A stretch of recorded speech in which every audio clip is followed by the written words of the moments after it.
Red alert as fires sweep across parts of the Western Cape. The star of the Oscar-winning film Tsotsi appears in a Pretoria court on fraud charges. And lucky to be alive, a shark tries to swallow an Australian diver, but spits him out after the first bite.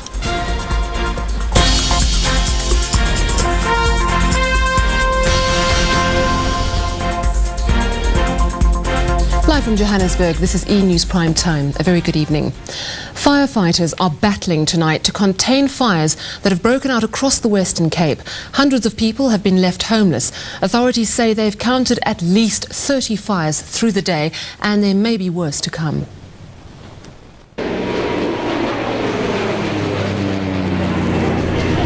One of the worst fires broke out late morning here in Khayelitsha on the outskirts of Cape Town. One resident called it hell. Others too shocked or too choked to say anything. Firefighters had to evacuate a nearby primary school. More than 100 shacks were razed and some people lost everything. It's exceptionally hot here. Right now it's about 40 degrees Celsius. Bad news for firefighters. The southeasterly wind coupled with this extreme heat means this fire will be one of dozens they get called out to.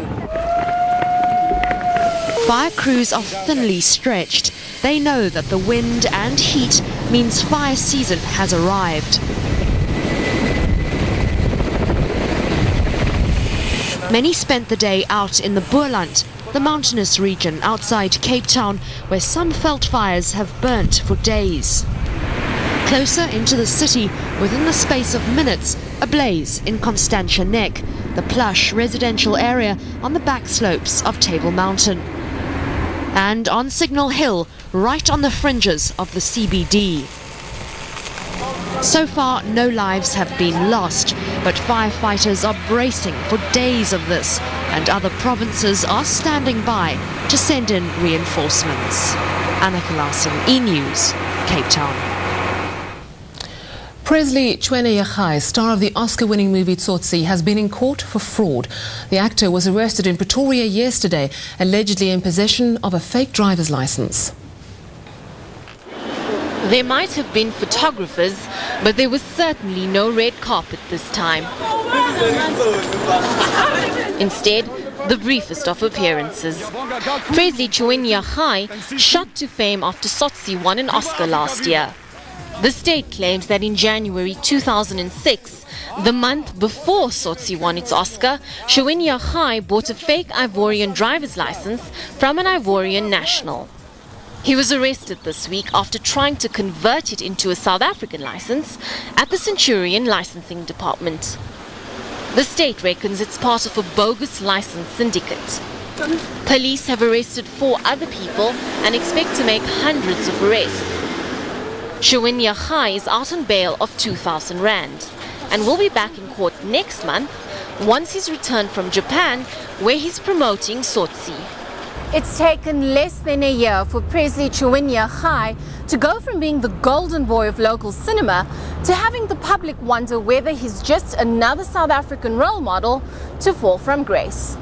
Kale Naya, E-News, Pretoria. One day after an attempted hijacking en route to OR Tambo International Airport, a bomb threat has been made by a passenger at Cape Town International. The suspect was arrested last night, but only after he was allowed to board his flight. He's now been let off scot-free. Bar and Griffin's sense of humour landed him in trouble. He was passing through airport security when he was quizzed about an item in his luggage. He said it was a bomb, but it turned out to be toiletry. Griffin was allowed to board his Kalula flight to Johannesburg, but when the airline found out, the plane was told to abort its takeoff. Griffin was arrested, but the 26-year-old stock auditor from Boksburg came out of court smiling. His case has been withdrawn because the magistrate ruled the offence was not serious enough. No, I don't feel great about what I did. It was a misunderstanding. So I'm not. But Kalula is not amused. We believe that there is some training to be done with the access security staff. Venter says Kalula takes jokes about bomb threats and hijackings very seriously. And the man who attempted to hijack an Air Botswana flight on Monday has made a brief appearance in court. He's been named as Amos Itave Ako, a 26-year-old Cameroonian. He was arrested shortly after the plane landed in Johannesburg.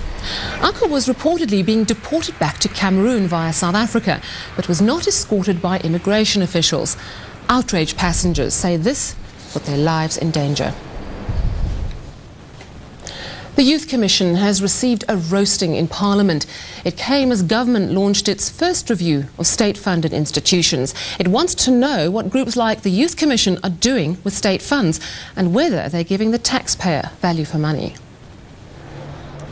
The Youth Commission says it's been working with the country's marginalised youth, juvenile offenders, the abused and the unemployed.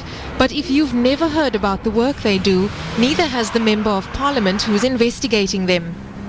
Have you ever thought of, because there's no record, that the National Youth Commission has ever run a campaign, by the way? The Youth Commission gets 20 million rand of taxpayers' money every year. Money that Asmal evidently feels isn't being spent well enough. But the Youth Commission says it's doing a good job of developing our youngsters. I think we are quite confident, and I think what it is that we have done over years. Other institutions to be looked at by Asmal include the Human Rights Commission, the Independent Electoral Commission and the Commission on Gender Equality. If you could just expand. This is just the first day of hearings into the efficiency of state agencies. 10 more commissions will appear before the review board, who will have to decide by June whether billions of your money are being properly spent or if these commissions need to be axed. Nina Callahan, E! News, Parliament. Let's have the latest now from the markets.